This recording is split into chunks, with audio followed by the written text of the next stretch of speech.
I think mindset is everything, and it's kind of the building block of all great empires. Shifting my mindset enabled me to be successful in that, and that's why I think, and it started a long life of understanding how powerful our mindset is when we try to do well in business. Welcome to the Bulletproof Cashflow podcast. Let's get into the show. Hey everyone, it's Augustino.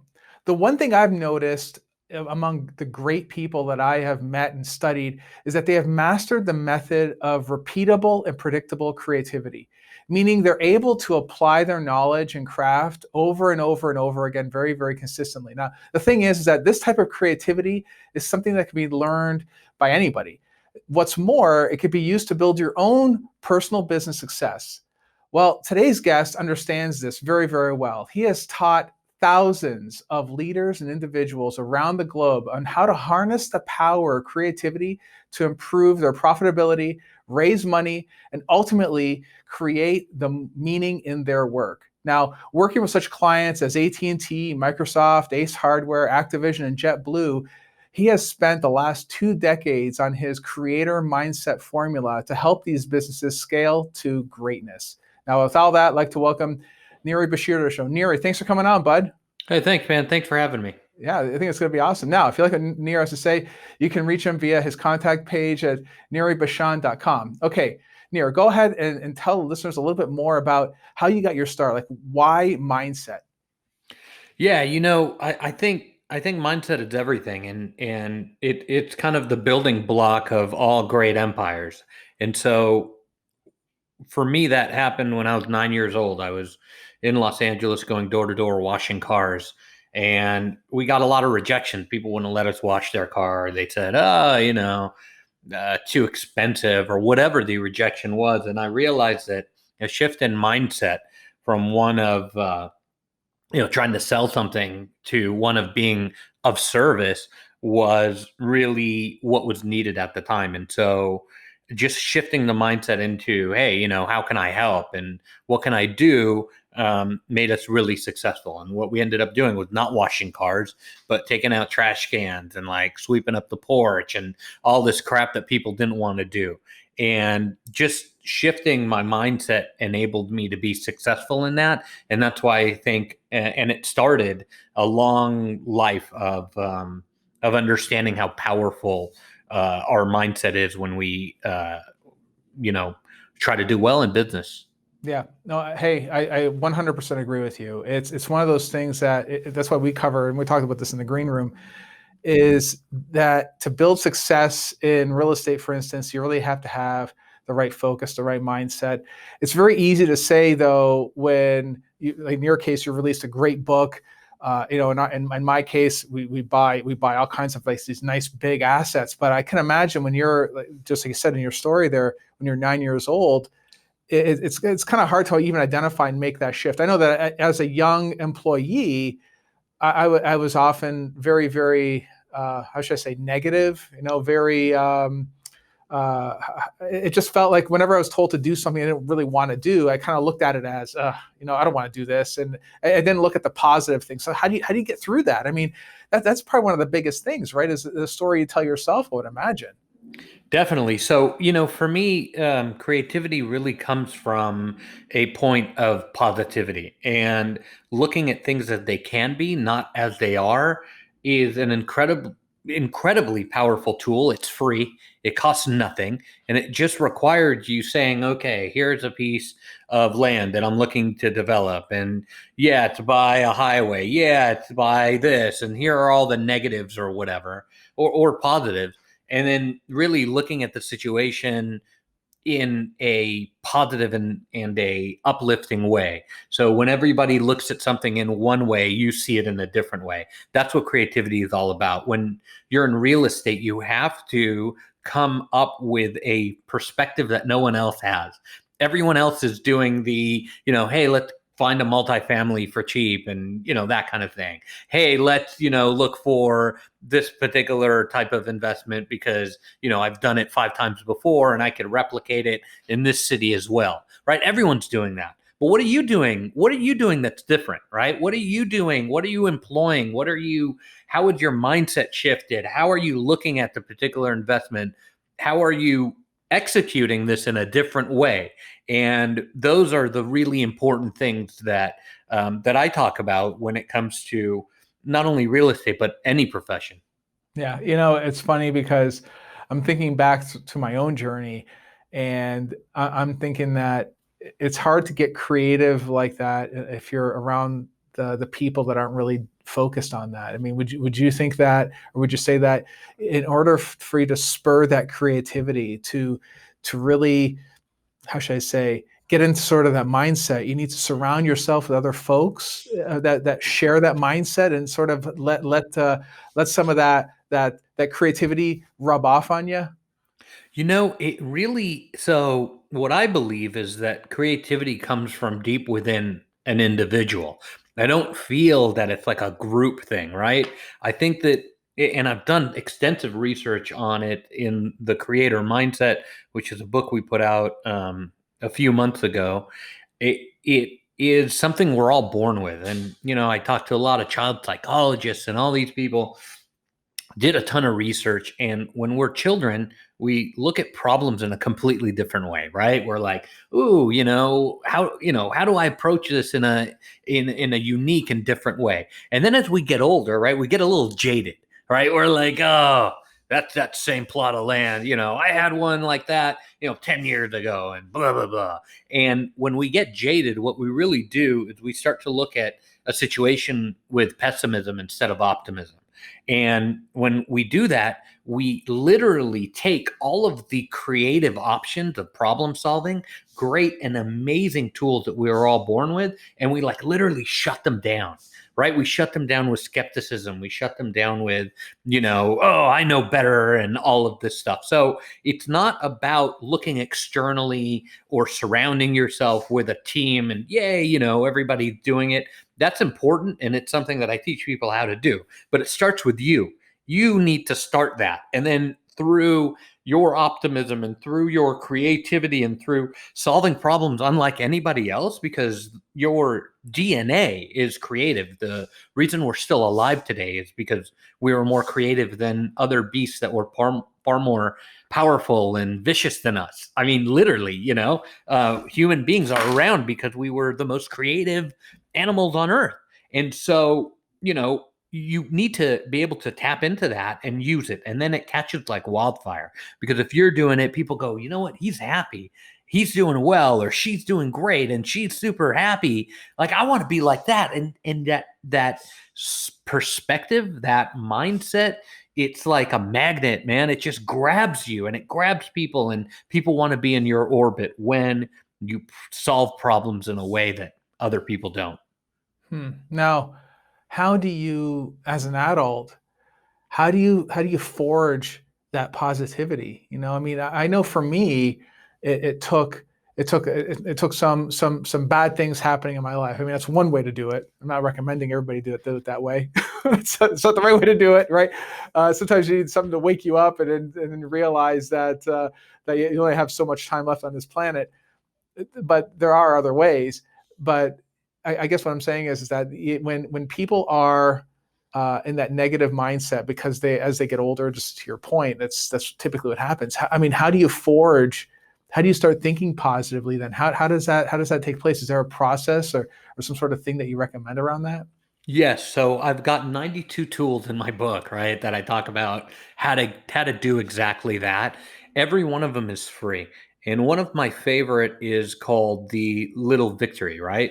I have spent so many years of my life, maybe like you and your listeners, just attaching myself to a main goal, right? What's our 1 year? What's our 3 year? What's our 5 year? And then boom, like if we don't hit that goal, then all else has failed and I will never stop, and this kind of thing. But what I've learned is that the little goals along the way can be way more powerful than that big victory.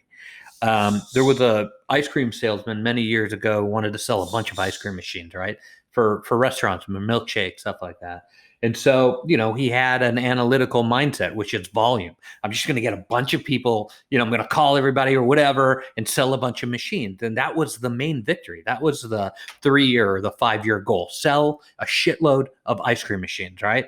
And so what ended up happening was he did okay for a while because, a volume construct will show good results for a while, but then he stagnated out, right? He just kind of leveled out like everybody does when they don't, use creativity. And so he was like, you know what? There was a restaurant that keeps ordering machines every time. They keep ordering. They're breaking. They're making a lot of milkshake. So he had a creative idea. He was like, I'm going to go down there and see what they're doing. So he went down there, stood in line 45 minutes later, had the best burger he's had in his entire life. And the guy's name was Ray Kroc, and the restaurant was McDonald's, right? So had he have just stuck with his main 3-year or 5-year goal, sell a bunch of ice cream machines, who knows? But he decided, hey, you know what? I'm going to take some time and investigate something that I feel is worthwhile. And his little victory, which was selling machines to this particular restaurant, ended up becoming a way bigger victory in the long run because it started a restaurant chain that's probably the most successful restaurant chain in history. So what I do is I help people like you and your listeners go, okay, what in my life am I like plowing through? And, the signs are telling me, hey, slow down, go this way, or pay attention to that thing that is happening along the route to, what you perceive your main goal is. And are you paying enough attention to it? Are you diving into it? This is one way that you can easily become more creative. I have people write down a pen and a paper. It's amazing. Writing stuff down is incredibly important. And I'm not talking about writing stuff on your app or stuff like I'm talking a pen and a paper, or a pencil. And so what I do is I have people write down, they tell me, Nir, I don't have little victories, okay? My little victory is getting that development off, getting the investors together, getting, everything going so that we can open on time and all this. That's my little victory. I'm like, okay, cool, grab a pen. And every day, what I want you to do is write down whatever little victory happened. Just anything. It could be a good phone call. It could be, a decent time with a particular vendor. It doesn't really matter. Just write down something positive that happened that day. And lo and behold, I promise you, I've done this thousands of times with people from real estate to, engineering and manufacturing. What happens is you start writing stuff down, and that just 1 week chain of little victories is going to be incredibly insightful to you, right? For your listeners, it might be, you know what? I'm so into multifamily.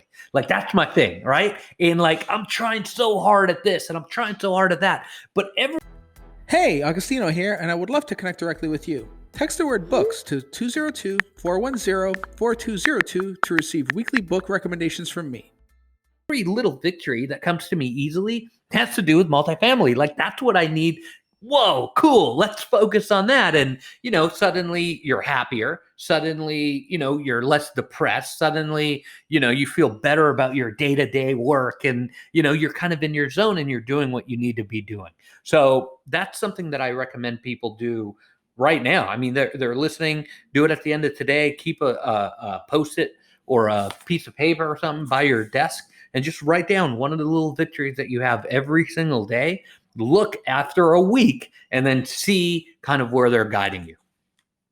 Yeah, no, love it. I mean, it's funny because this sounds to me like setting the goals, getting the traction, and working towards those goals, right? Those things are just absolutely huge. And I think that just to your point, once you start seeing the things you write down actually come to fruition, even no matter how big or small they are, that's how you build some of that positive momentum, right? And absolutely, and it's funny because there's so many people that really don't make that part of their life. I mean, and I'm not sure if it's because, well, actually, I'm pretty sure it's because we weren't really taught that way to do things, right?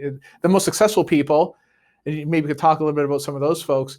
The most successful people, they actually do that kind of stuff. I'm sure you heard the story about, I think it was Jim Carrey wrote himself a check for $7 million, something like that, for Dumb and Dumber, and or whatever it was for 7. I think it was like he wrote the check out, and then 7 years later he got he got the contract or whatever for Dumb and Dumber. But you see what I'm saying? Like setting these goals is what, and working towards them is really what matters, right? Yes, we're fixated on results as a society. We look and see, some guy invested in some stock and became a multi-billionaire, but there isn't the story of the other 10 million people who made, 2 or 3%, and that's okay, because that 2 or 3% then they took off the table and then went and put it into real estate, and that's what they really needed to be doing, not staying in stocks. So we get a little convoluted in terms of like, okay, what did we achieve? But when you employ creativity, what you do is you start to doubt what the, day-to-day or what the accepted wisdom is, right? And you start to make up your own rules.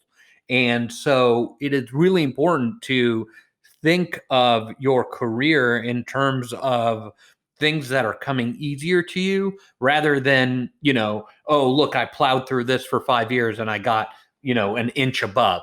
Right? You got to start to understand that you're good at some stuff, you're not good at some other stuff. And the more that you focus on the stuff that you're good at and the stuff that comes naturally to you, the more you're in tune with sort of your creative DNA. Yeah. And I think that's the part that many people struggle with. We do coaching as well. And one of the things that's been common throughout all the folks that we coach is that very, very few of them, I'd say 99.5% of them, don't document or don't write down their daily goals. They just don't do it. It's just not done.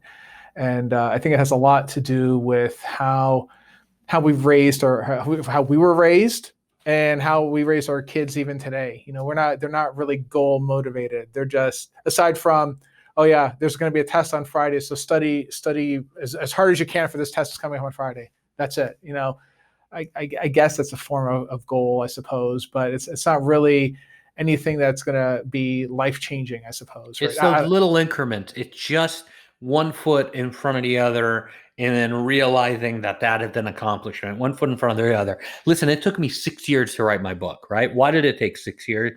Because, I'm busy. Like I'm not a, some college professor or whatever with, hours and hours of time on my hand. Like I'm busy working. I'm, running a small company. I've got employees, I've got stuff going on, right? And it was very easy to get discouraged, very easy. And I'd be lying to you if I said I didn't get discouraged over and over again. Why? Because the book is 270 pages, right? And you got to sit down and write it. And you got to go back and then fix it. And then, you get an editor involved, and they have their opinions. And it's just a very long and drawn out process. I'm sure your listeners can relate in terms of a development that they're working on or something like that. So, it's easy to get sidetracked. It's easy to get derailed. But if you just look at things every day, just making a little bit of progress, pretty soon you have built something pretty incredible. And I think that the journey is far more important than the arrival, because in that journey, you will start to, see certain patterns come together, see certain abilities that you have come together. And those are far more important than like, hey, I did this. It's the experience of it that's the most important. I've been reading David Hume, and he's talking about how, he's a philosopher from the, early 1700s. And he was talking about how experience is really, at the heart of the will, because there is no will unless it's done something, right? And yet we're like, forget it. That's not important. What's important is, the end product. But no, the journey is far more important. Well, I think we're living in a world now of social media and instant gratification. So very rarely do we see a guy like Jeff Bezos, for instance, when he was sleeping underneath his desk. We don't see all those times, or we don't see the times when he struck out trying to start up his company and failed numerous times, or barely had enough money to pay his employees. Never saw that. You just see a guy rolling around in his Rolls Royce as a billionaire. That's all you see, and they think that it's that easy, right? Very rarely do people see the amount of effort and work it takes to build that type of success. It Yeah, just doesn't happen. exactly. And there's a lot of it. There's a lot of it going on, and it's really important.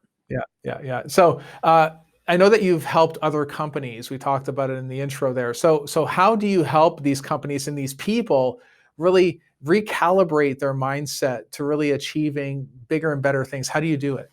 So a lot of companies bring me on to help improve sales, right? Because if I'm going to bring a consultant on, I want to see the ROI from it. And I'm not a cheap guy, right? So I'm not, when I come in, it's going to be expensive. So usually people say, okay, come in and help us with sales. I say, okay, let's do it. I'll give you a story from a pizza brand that I worked at, a famous pizza brand in the US. And what I did for them was, they needed a new product because they were selling a lot of pizza. So I taught them about the concept, the idea, and the execution. The concept is the biggest way you can think of your product or service. The idea is the medium ground, right? And the execution is the weeds, man. That's like your product. SKU number 1622 underscore 4. That, right? So I said, okay, cool. Let's talk. What do you guys want to do? We need a new product. And I said, okay, what's your concept? And they're like, it's pizza. I said, okay, you guys you gotta work with me here, right? They're like, Nir, we do pizza. That's what we do. We're a pizza place. Like, what more do you want? We sell pizza. I'm like, okay, let's talk a little bit further. They were in the execution, which is where most people spend their entire career. They work in the business instead of on it, right? And so I said, and this was the C-suite leadership. I said, okay, guys, what about, how did this pizza come about? And then somebody told the story about, the founder coming over here with a recipe and, the best recipe ever and this and that. I said, okay, cool. What about the recipe the best ever? And they're like, well, it's comfort food. And I was like, there we go. So they started to write stuff down and they wrote kind of comfort food as their idea. I said, okay, what's the concept? What's the bigger thought of that? And then somebody in the room said, you know what? There are people in America that would go hungry if it wasn't for us. And I said, okay, what did that have to do with comfort? They're like, well, there's families that get a pizza every day at 5:45 and that's their dinner, and if we weren't around, these guys would go hungry. Plus, we know them and they, or they know our drivers and it's their sense of community. And I was like, wow, it's amazing. And so somebody in the room said, sustenance. And I was like, that is your concept. Okay. So if your concept is sustenance and your idea is, comfort food, what's your execution? They're like, well, the, double crusted meat lover cheesy crust is selling the best. So I said, okay, that's your execution. What do you guys want to do? We need a new product. I said, okay, go to the idea, circle it, write it down, and start coming up with 10 things that you can think of with comfort food. And literally, I said nothing for like 2 or 3 days. And it was a bunch of, execs having a good time, for God's sakes. It was so nice to see, instead of the usual crap that, meetings and Zoom and all that stuff, we kind of had a bit of a retreat. And they wrote, all this stuff down, and it was brilliant. It's not about me telling them, okay, this is how you be creative. It's about empowering that person's DNA, the brand DNA, to be creative.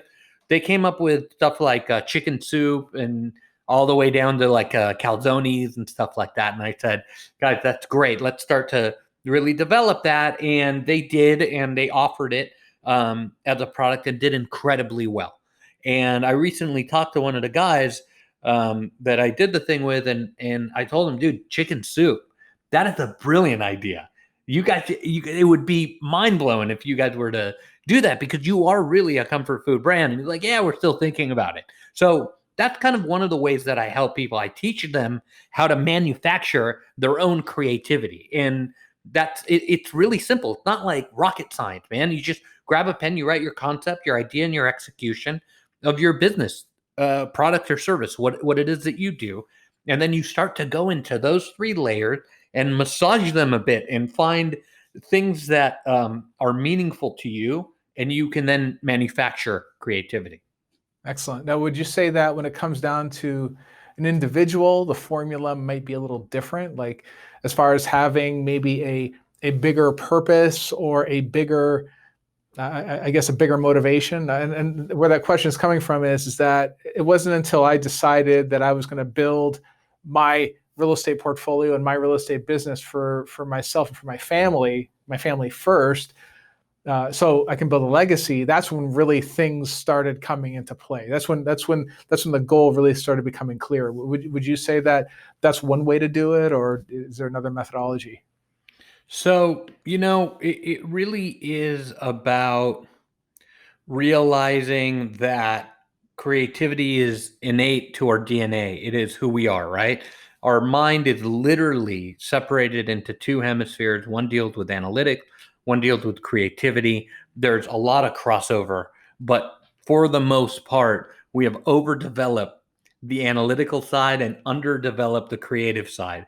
And so, we go out into the world, we're starting our businesses, we're working for someone else, and we're literally handicapped, right? It's like, tying one hand behind the back or filling up the gas tank halfway and wondering why we're never getting there, right? And so it is an individual effort about looking deep within and saying, you know what, I'm going to do this for my family. I'm going to do this for these reasons. I'm going to do this because I want to make money, which is a fantastic reason to do things. Like, we got to get off this whole like, oh, capitalism is bad. It's not. It's the best system ever invented that has risen the world from abject poverty to heights that have never been seen before. And a system of the how we practice free enterprise here in the West, and the benefits that it sees all over the world are unbelievable. So, it's okay that your motivation is to make money. I think it's an okay thing to say. I think that you and I need to do a better job at telling people. You have a very popular podcast, and I think that's a good message to have on your podcast. But anyway, it really is about finding that individual sort of motivation, registering with it, and understanding sort of what it is that you want to do, and then going for it. Excellent. Now, if you had, obviously you've written a book now, you've had a lot of years, you have your own business now. I'm sure you've had a lot of mentors come up with you in the past and learned a lot of things from these folks. Now, what is your one piece of bulletproof advice that you would dispense to someone listening right now, and as far as what they should do next after listening to this podcast?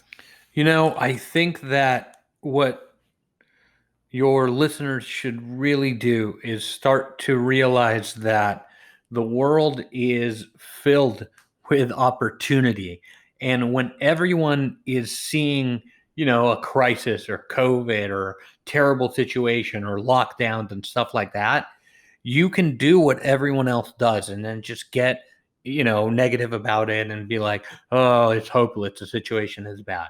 Or you can decide that this is an amazing time for an opportunity, and you can find those opportunities in really any time. And so that's what I think is really important. And that's something that I learned, sort of coming up through the system and making so many bad mistakes, that the only thing you could do after you make so many mistakes is get it right.